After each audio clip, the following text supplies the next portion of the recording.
하나님을 섬기기 때문에 부모를 섬길 의무는 없다고 부모에 대한 의무를 저버린 자들이 있었기 때문에 우리 주님은 그들을 책망을 하신 것입니다. 그러면 이 제5계명의 내용이 뭘까요? 그 내용은 좀 더 살펴보죠. 레위기서 19장 3절을 보면 이렇게 기록이 되어 있습니다. 너희 각 사람은 부모를 경외해라. Each of you must respect his mother and father. 너희의 각인은 어머니와 아버지를 리스펙트 해야 된다. 이렇게 말씀하셨거든요. 그리고 신약에 보면 에베소서 1장 1절로 3절에 이렇게 기록이 되어 있습니다. 자녀들은 주 안에서 너희 부모에게 순종하라. 이것이 옳으니라. 옳다는 거죠. 내 아버지와 어머니를 공경하라. 이것은 약속이 있는 첫 계명이니 이로써 내가 잘되고 땅에서 장수하리라. 16세기 1500년대 초반 중반에 살았던 제네바의 종교 개혁자는 요한 칼빈은 아주 구체적으로 제5계명이 명하는 것에 대해서 이렇게 기록하고 있습니다. 제5계명이 명하는 것이 무엇인가 질문하고 답하기를 제5계명에 명하는 것은 각 사람에게 그 속한 지위와 인륜 관계 곧 상하의 평등을 따라 높일 자를 높이고 행할 일을 하라는 것이다. 여기 보면요, 이 칼빈을 이야기를 꼭 내 육신적인 형제 부모님만이 아니라 연장자에게 또 국가 조직에 있어서 어떤 상호관계, 어떤 조직체에서 윗사람, 아랫사람에 대한 질서를 지켜라. 그렇게 이해를 하고 있는 것을 볼 수가 있습니다. 에베소서 5장 21절 22절을 보면요, 그리스도를 경외함으로 피차 복종해라. 아내들이여 자기 남편에게 복종하기를 죽게 하더라는 건 가정에서도 부모와 자녀, 남편과 아내에서도 그런 어떤 관계를 설명하고 있습니다. 에베소서 1장 1절에 보면 자녀들아 주 안에서 너희 부모에게 순종하라. 이것이 옳으니라. 또 5절에 보면요, 종들아 두려워하고 떨며 성실한 마음으로 육체의 상점에게 순종하기를 그리스도에게 하듯 해라. 해서 종이 상전을 대할 때도 리스펙트를 하라고 했고 자녀가 부모를 대할 때도 반은 존경해라. 이렇게 말씀하고 있습니다. 그리고 9절에 보면 상전들아 너희도 그들에게 종들에게 이와 같이 하고 위협을 거치라. 그러니까 이 상 위에 있다고 해서 밑에 사람을 협박하거나 위협하지 말아라. 이런 말씀이거든요. 로마서 13장 1절에 보면 각 사람은 위에 있는 권세들의, 권세는 어떤 관직이라든가 어떤 직위를 말하거든요. 그들에게 복종을 해라. 권세는 하나님으로부터 나지 않은 것이 없는 모든 권세는 다 하나님께 정하신 바라. 그래서 우리는 국가도 하나님이 세우신 기관으로 보거든요. 국가의 대통령이 자기 하고 싶다 하는 것이 아니고 하나님께서 세워주시는 하나의 특별한 자리로 보고 있는 것입니다. 그래서 백성들은 그 왕을 존경해야 되는 것이 성경의 교훈입니다. 레위기서 그리고 계속해서 12장 10절에 보면 형제를 사랑하여 서로 우애하고 존경하기를 서로 먼저 해라. 그래서 인간관계에서 크리스천들은 서로 존중하고 존경하고 사랑하는 이런 관계를 가지라고 말씀하고 있습니다. 그리고 학교에서는 학생과 제자 간에 그 질서가 있잖아요. 한국의 우리라는 것은 이 질서가 민주화라는 이런 이름으로 자꾸 무너지는 것이 현실이잖아요. 그러나 어디까지나 학생은 학생입니다. 스승은 스승입니다. 그래서 서로 그 관계를 존경할 바를 존경하고 사랑할 자를 사랑하고 이것이 성경의 교훈이거든요. 이상한 말씀들을 종합해 보면 부모의 권위는 하나님께로부터 온다는 것입니다. 이게 매우 중요한 거거든요. 연장자에 대하여 예우도 성경은 말씀합니다. 그래서 무정부 상태가 되지 않도록 해야 된다는 것입니다. 질서가 없는 사회는 하나님의 뜻과는 거리가 멀다는 것입니다. 레위기서에 보면 20장 9절에 만일 누구든지 자기 아버지나 어머니를 저주하는 자는 반드시 죽일지니 얼마나 강하게 경고하잖아요. 아버지나 어머니를 저주하지 말아라. 그는 죽어야 된다. 이렇게 말씀하거든요. 아버지나 어머니를 저주해서 그의 피가 자기에게 돌아간다. 그리고 웨스트민스터 여림대 보면요, 이런 규정이 나오고 제20페이지 부모는 혈육의 부모뿐 아니라 우리 위에 있고 권위의 자리에 있는 자들을 포함한다. 그러니까 꼭 내 혈통의 부모만 섬기는 것이 아니라 나보다가 연장 위에 있는 지위가 위에 있는 분 또는 어떤 자리에 있어서 질서상으로 이렇게 위에 있으면 그를 마치 부모를 대하듯이 대하라 하는 것이 성경의 교훈인 것입니다. 그러면 왜 이렇게 하나님께서 윗사람을 공경하라고 했을까? 한마디로 말하면 우리 자신들에게 복이 되기 때문입니다. 매우 중요합니다. 왜 내가 윗사람 섬겨야 됩니까? 이렇게 하지 마시고 그것은 바로 나를 위한 것이다 하는 것이 성경 교훈이에요. 진정한 행복을 느끼는 것은 내가 윗사람을 섬길 때 느낄 수가 있다는 것입니다. 이게 이제 일반적인 그런 사고와 다른 성경의 사고거든요. 에베소서 6장 2절에 보면 내 아버지와 어머니를 공경하라. 이것은 약속 있는 첫 계명이다 그랬어요. 어떤 약속입니까? 두 가지. 하나는 장수. 우리가 부모님을 잘 섬기면 하나님은 우리에게, 나에게 장수의 복을 주신다는 거예요. 결국은 내가 복을 받잖아. 또 한 가지, 프로스페리티, 흥왕입니다. 번창. 내 자신의 사업이 번창하고 가정이 번창하고 자녀들이 복을 받고 결국은 우리가 부모를 잘 섬기면 그 축복이 나에게 온다. 이걸 여기 바로 쳐. 신명기 5장 16절에 보면 너는 내 하나님 여호와께서 명령한 대로 내 부모를 공경하라. 그리하면 내 하나님 여호와가 내게 준 땅에서 내 생명이 길고 복을 누리리라. 얼마나 확실한 하나님 약속이거든요.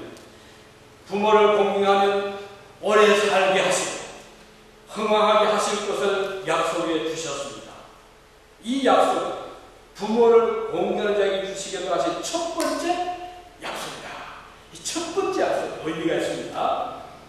첫 계명이라는 것은 유일한 계명이라고 의미거든요. 다시 말하면 부모를 공경하는 자에게 하나님께서 축복을 약속하신 하나밖에 없는 계명이라는 것입니다. 다른 계명들을 지키는 것도 매우 중요하고 반드시 지켜야 합니다. 그러나 5계명과 같은 축복을 약속하지는 않았어요. 오직 여기도 약속이 있는 거거든요. 오래 살다, 흥왕한다. 출애굽기 12장 20장 12절에 말씀하는 그 자녀들이 장수의 복을 받습니다. 신명기 5장 16절과 에베소 6장 3절에 보면 자녀들이 복을 받습니다. 잘 된다는 말과 복이라는 말은 형통하다는 그런 말이거든요. 그러니까 들어와도 복을 받고 나가도 복을 받는 일입니다. 복이 함께하는 삶을 의미하는 것입니다. 이 지상의 복뿐 아니라 영원한 하늘까지도 축복이 이어지게 되는 겁니다. 사도 요한은 기록하기를 사랑하는 자여 내 영혼이 잘된 같이 내 범사에 잘되고 강건하기를 내가 강구한다. 이게 바로 하나님의 축복이거든요. 자, 그러면 이 축복은 문자 그대로 효자 또는 효녀들에게 주시는 축복입니다. 장수하게 하신다는 축복은 시간적으로 그날이 길게 하시는 것을 의미합니다. 그러니까 일찍 죽게 하지 않는다는 거예요. 그리고 제 명대로 살게 하시는 것을 의미합니다. 요즘처럼 질병이 많고 세상에서 요즘처럼 불안한 때가 없잖아요. 갑자기 건강한 사람이 병원 입원하더니 세상을 떠났다. 이런 세상이잖아요. 암으로 또는 불치의 또는 뭐 듣도 보도 못한 그런 병이 걸렸다. 이런 일들을 많이 보는데 이럴 때에서 우리는 부모님을 잘 공경할 필요가 있습니다. 그러면 하나님 우리 오래 살게 하시는 건강을 주셔야 된다. 이게 자동으로 되는 거예요. 그리고 우리가 번영하게 되는 것도 부모를 잘 숨길 때 복을 받습니다. 우리의 사업이, 우리의 직장이, 우리의 자녀들이 대대손손 복을 받는 그 길이 우리가 부모님을 잘 섬길 때 이런 복이 온다는 거예요. 그러니까 부모를 잘 공경하는 자는 불치병을 이기게 하시는 거예요. 생명을 생명을 빼앗아가게 하는 모든 성인병까지 이기게 하시는 것입니다. 왜냐하면 오래 살게 하시려면 하나님 이런 질병도 물리쳐 주셔야 됩니다. 만일 하나님 약속을 지키지 않는다면 하나님 거짓말 하는 자잖아요. 하나님 거짓말 할 수, 하나님 못하시는 것 중에 하나가 거짓말입니다. 하나님 절대로 거짓말 못하시는 분입니다. 약속을 파기하시는 분이 아닙니다. 주님께서 말씀하신 천지는 없어질지 모르지만 없어질지라도 내 하나님 아버지의 말씀 1.1에도 1.1에 히브리어 그 걸어놓으면 점이 많아요. 점. 아래아자한테 딱 지금 또 위에 점 오가 돼. 오가 되거든요. 이런 점이 많으면 이런 점 하나도 없어지지 아니하고 큽니다. 하나님께서 약속을 하셨어요. 여러분, 저와 여러분은 어른을 존경하고 사랑하며 섬기는 하는 지상 최대의 명령을 받은 존재들입니다. 이것은 바로 우리 자신을 위해서 필요한 것입니다. 만일 부모 섬김을 게을리하고 귀찮아한다면 내 자신의 축복을 받아 차버리는 어리석은 자가 될 것입니다. 자녀가 부모를 존경하고 사랑하고 경외하면 축복을 받고 행복하게 살게 된다는 것은 그만큼 부모는 자녀들에게 존경을 받을 만한 가치가 있기 때문입니다. 이게 매우 중요합니다. 억지로 형식이 아닙니다. 내 부모는 그럴 만한 충분한 가치가 있는 분들이거든요. 오늘 아침 잠깐 제가 인터넷 보았더니 이런 기사가 신문에 나왔습니다. 여기 뉴욕주에 실제 일어난 사실인데요. 21세 때 결혼을 해서 23세 아주 젊은 분입니다.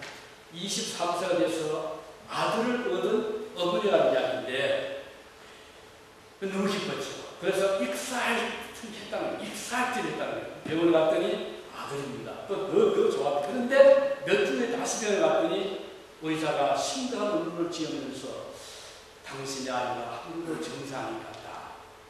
그래서 정밀 이제 촬영을 보았더니 아이가 이상해도 안구가 둘 다 형성되지도 않는 거예요. 눈이 없는 아이가 지금 자라는 거예요. 그 모태에서. 그래서 의사가 그 어머니에게 이래도 당신이 아들을 받을 생각이냐 이렇게 질문하는 거예요. 이분은 어머니 믿음이 좀 그렇잖아요. 그래서 고민하다가 제가 아이들을 받겠습니다. 그런데 점점 나이 차가면서 밝혀지는 사실은 더 어려워지는 거예요. 확실히 안구는 어머니 분명하고 그 다음 천장이 갈라져가지고 끝도 다물지 못하는 거예요. 그렇지만 애가 되고 다리 차서 아이를 받았습니다. 받았는데 아이를 보니 눈은 없고 그러니까 완전히 상처를 입고 있는 거예요. 그리고 입은 갈라져요. 그래서 난지 4일 만에 수술을 했습니다. 대수술을 했는데 눈은 고칠 필요 없고 그래서 아직 어리더라고요. 저 안고 있는데. 그런데 아이가 안고 어디서 밖에 나가면 모든 사람들이 수군거립니다. 저 아이가 이상하다. 저 아이가 왜 저렇지? 왜 저런 아이를 받았지? 이 바퀴에 들어오는 그 소리 등 뒤에서 또 어린 아이를 보자마자 엄마한테 달려와서 엄마 아이가 왜 저래? 이런 뜻으로 하는 거예요. 얼마나 그 어머니 마음이 아프겠습니까? 거기를 참 많이 하면서도 기도를 겪고 해나가는데 그러면서 이 사실이 알려지게 돼요. 그런데 놀라운 것은 전 세계에 있는 많은 네티즌들이 많은 사람들이 이 사실을 알고 너도나도 접촉을 하면서 격려를 해주는 거예요. 어머니 편이 해주는 거예요. 700만 명이 접속을 해서 알려줘요. 그런데 어머니는 얼마나 기쁜지 몰라요. 왜? 자기 아들이 그렇게 이쁘다는 거예요. 남들이 뭐라고 하든 수고이든 자기로서는 이 아이처럼 예뻐야 된다는 거예요. 그래서 아이를 안고 그냥 볼에 키스를 하고 그 아이를 맞아 근데 아이도 웃는 거예요. 너무너무 좋은 거예요. 그런 기사가 아침에 나와서 보면서 이것은 어디 그 어머니만의 심정이었습니다. 아이를 키우는 모든 어머니들 그런 심정 아니겠어요? 남들이 뭐라고 하든 우리 아이는 세계에서 제일 예뻐 보이잖아요. 제일 착해 보이고 제일 귀하게 보이고 이게 어머니 심정이에요. 그렇기 때문에 전하 여러분의 부모님에 대한 우리의 존경과 사랑은 충분한 가치가 있는 거예요. 받을 만한 가치가 있는 거예요. 억지로 한게 아니에요. 그만한 사랑, 그만한 희생을 여러분에게 그 부모님을 주셨기 때문에 우리는 그 부모님을 그렇게 존경할 만한 가치가 있고 사랑하는 가치가 있다는 거예요. 우리 성경에 보면 부모님을 잘 섬겨서 복받은 자들 한둘이 아니잖아요. 대표 예를 들어 없어요. 누가 있어? 우리 학생들 말해서 누가 있을까요? 우리 건님 말해봐. 성경에 보면 부모님을 잘 섬긴 사람 누가 기억나요? 누가 있을까요? 누구든지 그렇게 쉬운 걸 무슨 개념이 같은데 룻과 나오미 아시죠? 자, 룻이 며느리입니다. 나오미는 모압 여인, 이방 여인. 그런데 그 모압 여인이 룻의 모압 여인 룻이 그 나오미 아들로 결혼을 했어요. 그런데 그만 예석하게 아들이 일찍 세상을 떠났습니다. 과거가 됩니다. 젊은 과거가 되어버렸어요. 그러니까 그 시어머니 나오미가 너무 측은해서 며느리로 야, 너 이제 돌아가라. 너는 우리 민족도 아니고 네 남편도 없지 않다. 돌아가라. 나는 괜찮다. 그런데 이 룻이 어떻게 했어요? 아닙니다, 어머니. 저는 절대로 돌아가지 않습니다. 제가 돌아가실 때까지 어머니 곁에 있겠습니다. 이게 룻의 대답이었어요. 그리고는 어머니가 섬기는 하나님을 나도 섬기겠습니다. 어머니 하나님은 저희 하나님을 이겼습니다.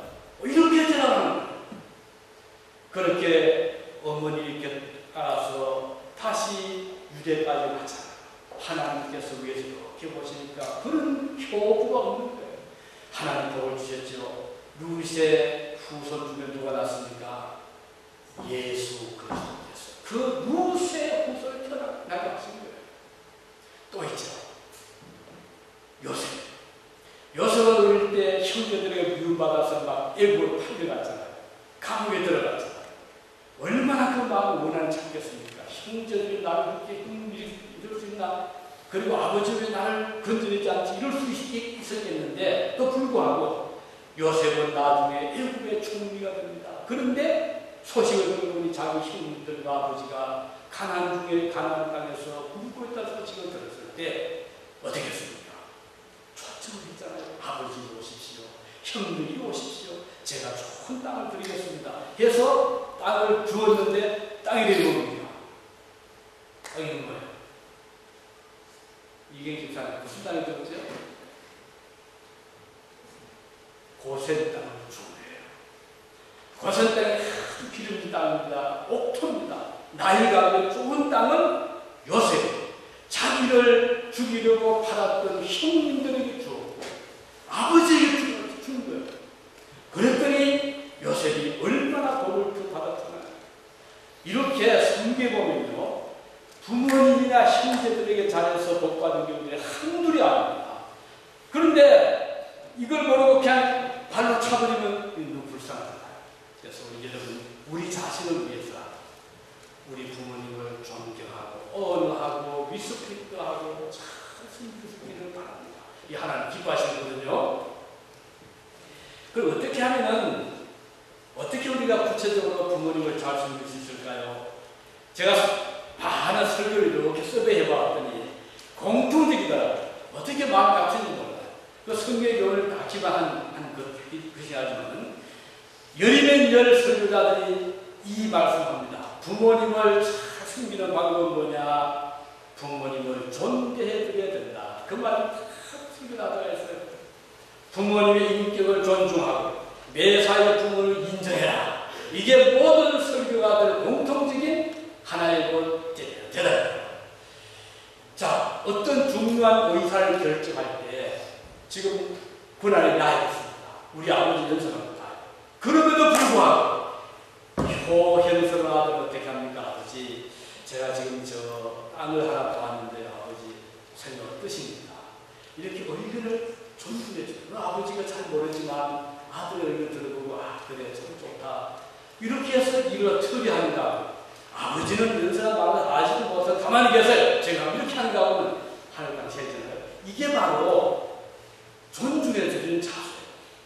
우리 교회 일할 때도 그 교인 중에는 연세 드신 분 있잖아요. 장로님 연세 드시고 권사님 드시고 그런데 나는 아주 활발한 청년입니다. 내가 더 잘 아는 것처럼 보이거든요. 에이, 여기서만 하지 않는 얘가 권사님 가만히 계세요. 우리 알아서 합니다. 이거 하고 장모님, 권사님 이렇게 생각하지 않겠어요? 어떻게 생각하십니까? 이렇게 하는 거하고는 차이가 있잖아요. 그래서 부모님을 잘 공경한다는 것은 인정해 드리는 거예요. 아, 우리 집에 어른이 계신다. 그러면은 설령 나보다 좀 지능이 떨어질 수가 있고 기력이 떨어질 수 있지만 그 의견을 존중해주고 때로는 대화를 통해서 이렇게 나가는 가정은요 반드시 복을 받게 되어 있어요. 하나님이 기뻐하시기 때문에 그런 교회는 복을 받게 되어 있습니다. 교회가 은혜롭게 가게 되어 있어요. 근데 청년분들은 우리가 더 잘하니까 어른들 와 계시 이렇게 나간다면 그게 항상 충돌해요. 이집수, 제주도. 그러니까 항상 우리가 교회든 가정이든 또는 어떤 조직체든 인정을 해주는 그러니까 acknowledgement, respect, honor해주는 이런 가정이야말로 하나님이 기뻐하십니다. 그리고 직장에서 존경, 사랑받는 사원이 어떤 사람일까? 마음대로 결정하고 그냥 결과를 올리는 것이 아니라 그 전에 오인을 하는 거잖아요. 동료와도 되고 상사도 되고 밑으로 오인을 하고 이렇게 해서 하면 어디에 가도 이 사람은 성공을 하게 돼 있어요. 왜? 하나님 복을 주시니까.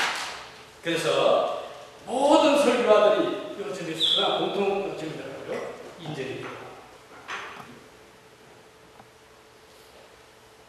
이 공경이라는 기본이 바로 카베드라 말인데 이것은 영화롭게 한다. 의미가요. 그 다음은 존귀하게 한다. 이런 뜻이 있는 그 단어입니다. 우리가 우리 부모님께 좋은 옷을 드리고 좋은 음식을 드리고 또 좋은 많은 용돈을 드린다 해도 인정을 하지 않고 드리는 하고 다른 거예요. 그래서 항상 우리가 이 집에 있어서 비록 내가 좀 부족한 때도 항상 우리 집 어른이 계시다. 이런 마음을 가지시기 바랍니다. 그럼 또 한 가지는 부모님의 어떻게 하면 부모님 기쁘게 합니까? 또 공경합니까? 그것은 부모님 말씀 뜻을 순종하는 거예요. 오베이 듣는 거예요. 말씀 귀를 이렇게 listen to parents listen to their opinion 그들의 의견에 귀를 기울여주는 겁니다.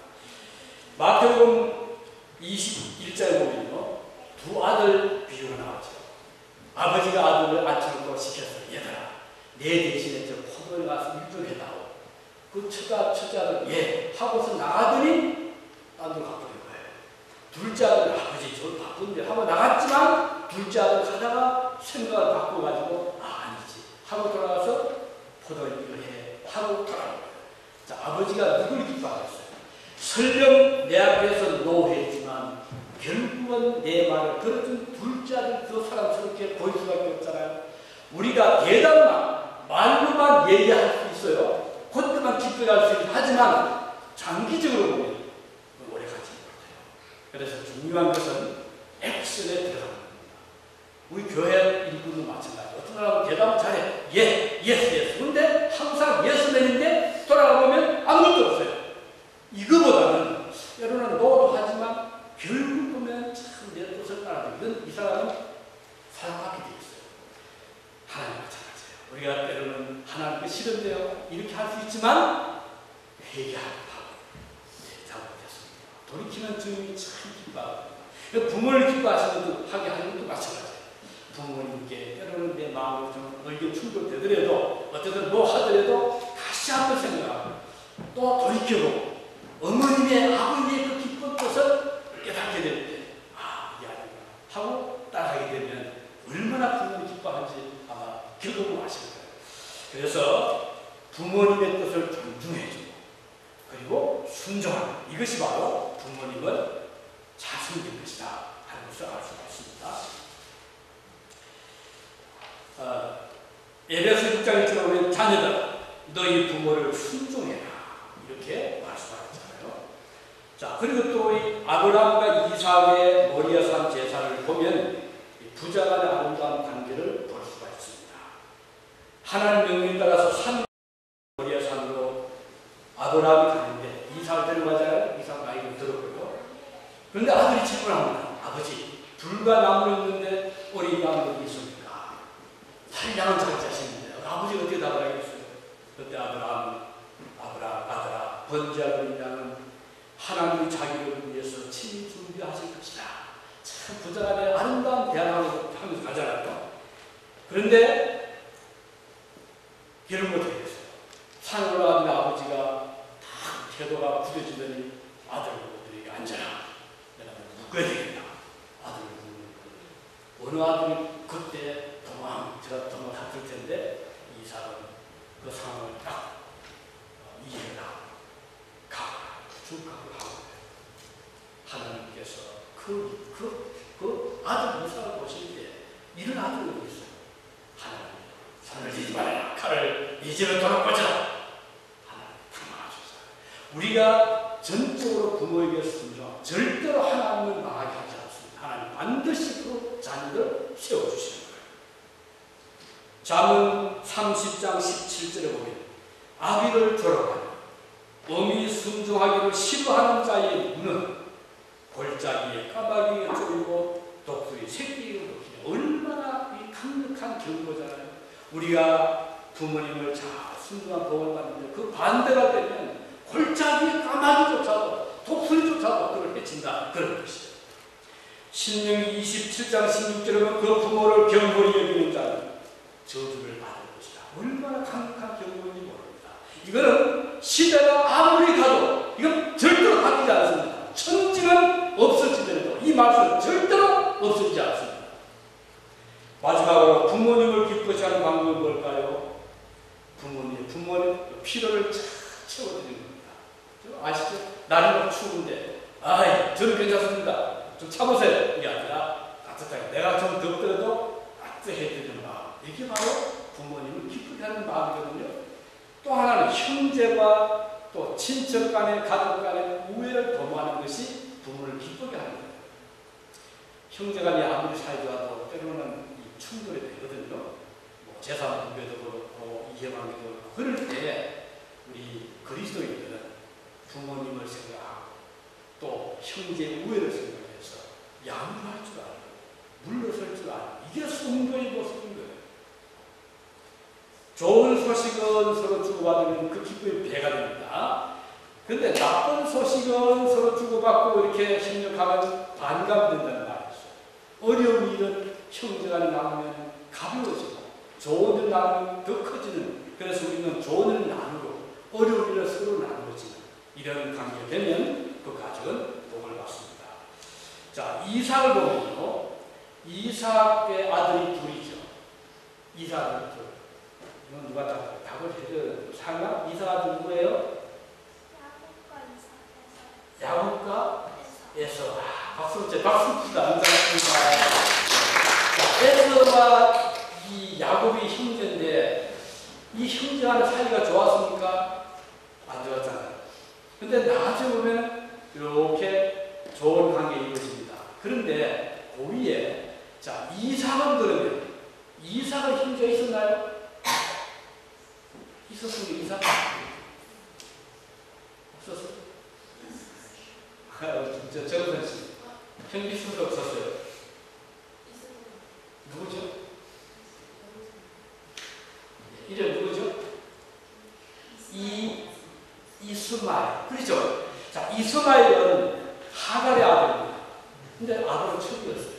그러니까 먼저는 형입니다. 왜냐, 아브라함이 믿음을 좀 흔들렸어요. 그래가지고 아무래도 백사가 넘어갔는데 이 아들은 올 것 같지 않고, 그래서 자기 부인의 요청을 받아들여가지고 하갈을 통해서 아들을 얻은 아들이 이스마엘.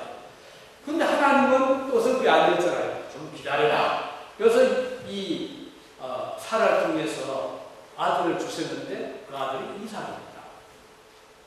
근데 결국 이 두 관계가 좋을 리가 없죠. 설령 뭐 좋으려고 해도 이 가정 안에 시기를 집도 있고 이래서 결국은 쫓겨납니다. 하갈이. 아들을 쫓겨났는데 나중에 보면요. 이삭이 참 착했어요. 뭘 말하시는 말이? 아버지 아브라함이 죽었습니다. 장례를 치르는데 그 이삭이 자기 이복형을 초청해가지고 같이 장례를 치릅니다. 그래서 아주 아름답게 아버지를 잘 모시게 됩니다. 얼마나 아름다운 모습이잖아요. 그리고 가서 도움을 받아가지고 오는 거예요. 이사.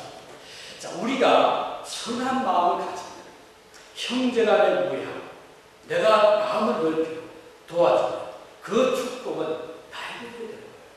그리고 부모님이 그렇게 기쁠 수가 없는 거예요. 그래서 특히 우리가 이를 살아가다 보면 이런저런 관계로 형제간에 오히려 상할 수 있지만 우리 그리스도인들은 그럴 때 넓은 마음 가지고 하나님 기도하시고 도움을 요청하고 그 내가 풀게 되면 내가 승리하는 자가 되는 거예요. 그 축복이 나에게 되는 거거든요. 이렇게 해서 오늘 우리 어머니 주일을 맞이해서 참 하나님 앞에 우리가 어떻게 살아야 될 것인가. 마지막으로 월남 이상재 선생 소개를 좀 드리겠습니다. 오늘 설교하신 본문 제가 읽은 건데 월남 이상재 씨가 소년이었을 때 일입니다. 그가 그 한상면이라는 곳에 있는 조상의 선영 무덤에 붙이는 땅이 명당이라는 소문이 있었습니다. 그러자 그 고을의 어느 욕심 많은 부자가 그 땅을 욕심을 내는 거예요. 그래가지고는 관리들을 매수해서 그 땅을 자기 것으로 만들고 한 싸움을 붙었어요. 자기 아버지 이상재 아버지하고. 근데 결국은 그 불의하게 하던 사람이 이상재 씨 아버지를 무고를 해가지고 감옥에 넣게 됩니다. 이때 소년이었던 아들 이상재가 관가에 찾아가서 업소를 합니다. 우리 아버지는 연세가 높고 곧 돌아가시는데 제가 좀 가고 있습니다. 그래서 이 아들이 아버지를 빼서 감옥에 들어간 거예요. 이런 일이 어떨 때 여덟 같은 경우 반대입니다. 지가 죄지고는 형을 밀어넣고 부모를 찔러넣고 이런 시대인데 이 월남 이상재 선생은 자기 아버지가 감옥에 들어갈 그런 처지가 되자 대신해서 제가 들어가서 자원하는 거예요. 그랬더니 그 소문이 쫙 퍼지죠. 그 고을의 군수가 이 소식을 듣고 도대체 이런 소문이 어디 있느냐 해가지고 다시 그 재판정을 쭉 보면서 그 이상재 씨를 감옥에서 풀어준 거예요. 이렇게 살았습니다. 물론 믿음이 좋은 분이었어요. 하나님 복을 주었죠. 나중에 이분이 아시나 이상재 씨 이분이 어떻게 됐습니까? 근데 그때 놀라운 것은 이상재 씨 감옥에 들어갈 때 결혼을 한 15세 때 결혼했어요. 자기 젊은 부인을 두고 감옥에 들어갔던 효행선이었어요.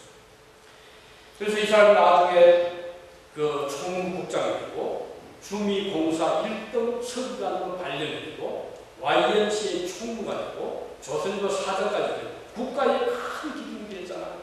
보세요. 어릴 때부터 뜻잎이 다르다.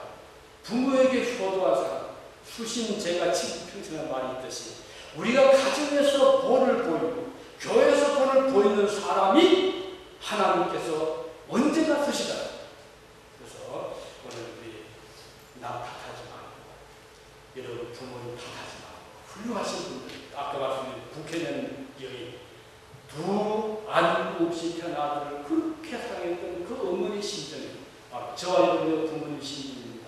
그런 훌륭한 부모님을 하나님 주셨으니 그분들을 잘 숨겨 나가시면 하나님께서 큰 축복으로 여러분 대대로 축복해 주실 것을 확신합니다. 기도하시겠습니다. 자비로우신 우리 아버지 하나님 은혜를 감사드립니다. 오늘 저희들 참 미국 땅에 오게 된 것도 하나님의 은혜지만 부모님의 큰 은혜로 오게 된 것을 믿습니다. 우리 사랑하는 부모님들 주님이 축복해 주시고 장수하게 하시고 건강하게 하여